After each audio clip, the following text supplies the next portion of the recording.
Assalamualaikum warahmatullahi wabarakatuh. Salam bahagia, salam hormat dan bertemu sekali lagi dengan Cikgu NASA di channel NASA 2K Studio. Cikgu leka dengan permainan Lego ini kerana ianya berkaitan dengan tajuk yang akan kita pelajari hari ini, iaitu buku teks muka surat yang kelima, buku teks tahun 3 jilid yang pertama. Dengan tajuk yang akan kita pelajari hari ini ialah siapa menang. Okey, diminta anak-anak semua bersedia membuka buku teks Bahasa Melayu tahun 3 jilid yang pertama, muka surat yang kelima. Jom kita buka sama-sama. Sudah bersedia? Jom kita buka buku dan kita teliti satu persatu.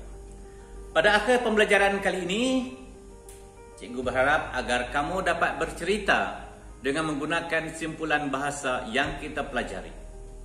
Jadi, kita baca dahulu apa yang tertulis pada muka surat 5 ini. Seni bahasa, siapa pantas?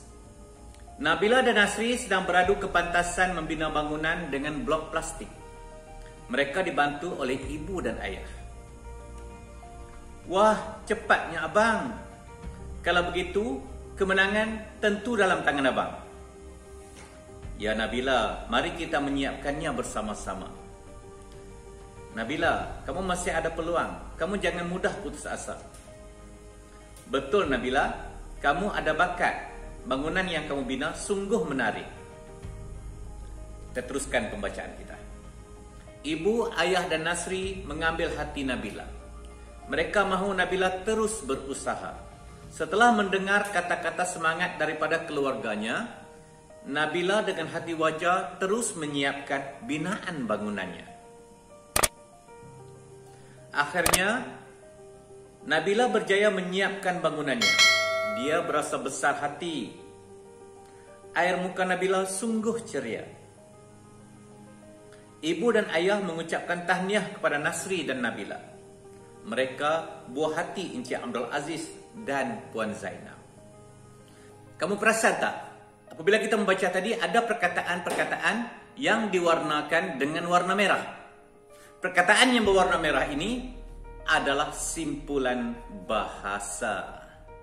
Simpulan bahasa adalah salah satu bahagian daripada peribahasa. Ya, simpulan bahasa biasanya terdiri daripada dua perkataan atau lebih dan memberikan maksud yang berbeza dari apa yang disebut. Kita cuba mencari makna peribahasa yang telah kita pelajari tadi. Kalau sudah bersedia, kita mulakan dengan simpulan bahasa yang pertama, yaitu dalam tangan. Dalam tangan ini contohnya sudah tentu dapat. Kita lihat contoh ayat ini. Kemenangan sudah pasti berada dalam tangan pasukan bola jaring negara setelah mendahului pasukan Filipina dengan perbezaan mata yang banyak. Dah tentu kita akan menang walaupun ada lagi masa pertandingan, ya, sebab kita dah menang terlalu banyak. Baik, kita pergi kepada yang kedua. Ada bakat. Ada bakat maknanya ada kebolehan. Walaupun masih kecil, budak itu ada bakat untuk bernyanyi sambil bermain ukulele. Ukulele sejenis gitar kecil, ya. Baik. Ambil hati bermaksud membuat sesuatu untuk menggembirakan orang lain. Kita lihat contoh ayat. Afiah mencium pipi ibunya untuk mengambil hati ibunya yang pura-pura merajuk. Hati wajah bermaksud bersemangat. Hanya orang yang berhati wajah saja sanggup menjadi seorang ahli payung terjun. Besar hati. Besar hati maknanya gembira. Rasa gembira. Penduduk kampung itu berasa besar hati apabila menerima sumbangan daripada Ustaz Ebit Liu. Mereka rasa gembira, rasa seronok dengan bantuan yang diterima. Air muka bermaksud riak wajah seseorang. Mungkin wajahnya takut, wajahnya sedih, wajahnya runsing, wajahnya gembira, itu dipanggil riak muka. Kita lihat contoh ayat ini. Riak wajahnya menunjukkan dia ketakutan ketika ingin disuntik oleh jururawat. Ya, nampak wajahnya takut. Buah hati. Buah hati bermaksud orang yang disayangi. Mungkin orang yang disayanginya itu anak-anaknya, istrinya, ibunya, ayahnya, saudara maranya. Ya, okey. Contoh ayat. Aisyah merupakan buah hati ayah dan ibunya. Ya, anak kesayangan, buah hati. Berikut cikgu huraikan pula beberapa simpulan bahasa yang terdapat dalam buku aktiviti Bahasa Melayu tahun 3 jilid yang pertama di muka surat yang keempat. Bolehlah kamu buka buku aktiviti Bahasa Melayu ini untuk kita bincangkan bersama-sama supaya memudahkan nanti apabila kita nak melengkapkan jawapan. Ya. Buka cikgu tunggu Okey.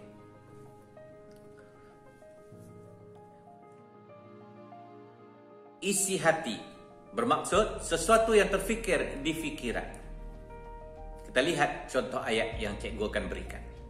Guru ini berjaya menarik perhatian murid-muridnya ketika mengajar kerana dia mengetahui isi hati mereka sebelum belajar.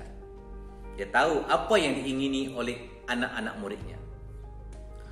Cakap besar. Cakap besar bermaksud meninggi diri. Pemuda itu hanya berani bercakap besar apabila bersama dengan rakan-rakannya. Ayam tambatan. Ayam tambatan bermaknanya orang harapan. Walaupun masih kecil, dialah yang menjadi ayam tambatan ibunya setelah ayahnya meninggal dunia. Ada hati, maknanya ada keinginan. Walaupun tidak pandai, tetapi abang ada hati untuk cuba memasak. Ambil berat, maksudnya beri perhatian. Walaupun sibuk bekerja, Makcik Munah ambil berat tentang kesihatan ibunya. Maknanya sebelum bekerja dia memastikan bahawa ibunya sudah dimandikan, dibersihkan, ya. Ya. Akhir sekali tanda mata. Tanda mata bermaksud barang atau hadiah sebagai tanda ingatan. Contoh ayat. Banyak tanda mata yang boleh kita beli ketika berkunjung ke Pasar Payang, Kuala Terengganu. Ya, banyak sebagai tanda kenangan kita pergi ke situ, mungkin nak beli keropok ke, kain batik ke, barang-barang tembaga ke, banyak yang ada di situ sebagai tanda mata. Okey, cikgu rasa kamu sudah pun memahami serba sedikit tentang simpulan bahasa dalam kedua-dua buku, iaitu buku teks dan buku aktiviti. Namun pada akhir pembelajaran kali ini, diharapkan semua anak-anak ini boleh pula bercerita menggunakan simpulan bahasa. Jadi cikgu akan cuba bercerita dengan kamu menggunakan beberapa simpulan bahasa dan menggunakan permainan Lego tadi sebagai bahan untuk bercerita. Boleh ya? Okey, kita mulakan. Di suatu pagi yang cerah, seorang putri keluar berjalan-jalan di taman.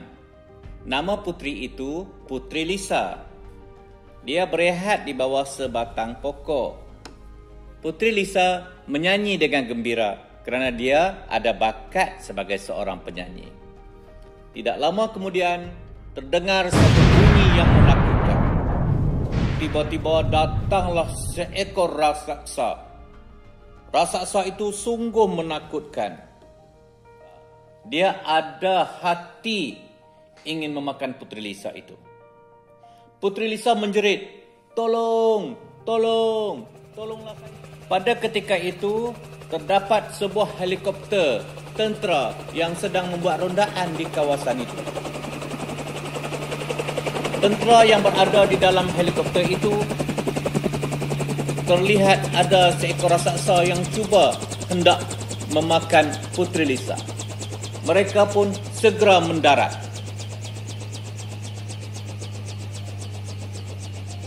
keluarlah seorang tentera yang berhati wajar.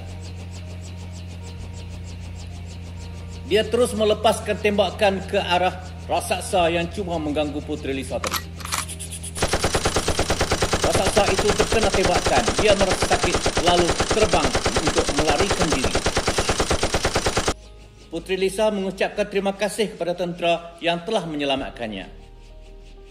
Air muka Puteri Lisa berubah daripada takut menjadi ceria kerana telah berjaya diselamatkan.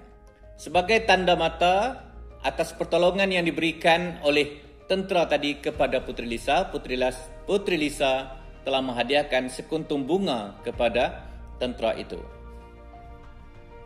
Akhirnya, Puteri Lisa pun dijemput oleh kereta kudanya untuk pulang. Demikian tadi cerita daripada cikgu menggunakan simpulan bahasa dan barang-barang permainan yang ada. Kamu juga boleh mereka sendiri cerita-cerita kamu menggunakan simpulan bahasa yang telah kita pelajari dengan menggunakan mungkin set-set Lego atau permainan plastik, ataupun kamu boleh menggunakan puppet, anak-anak patung kamu di sini, mainan-mainan kamu yang banyak di rumah tu. Daripada bersepah, lebih baik kita jadikan dia sebagai satu bahan pembelajaran, ya. Okey. Dan lebih cantik lagi kalau ada di kalangan kamu yang ada kemahiran merakamkan cerita-cerita kamu rakamkan dan kamu boleh hantar kepada cikgu ataupun share kepada kawan-kawan dengan menggunakan simpulan bahasa. Dan jangan lupa, kamu lengkapkanlah jawapan di dalam buku Aktiviti Bahasa Melayu Jilid 1 tahun 3 di muka surat yang keempat. Okey. Sampai kita jumpa lagi. Assalamualaikum warahmatullahi wabarakatuh.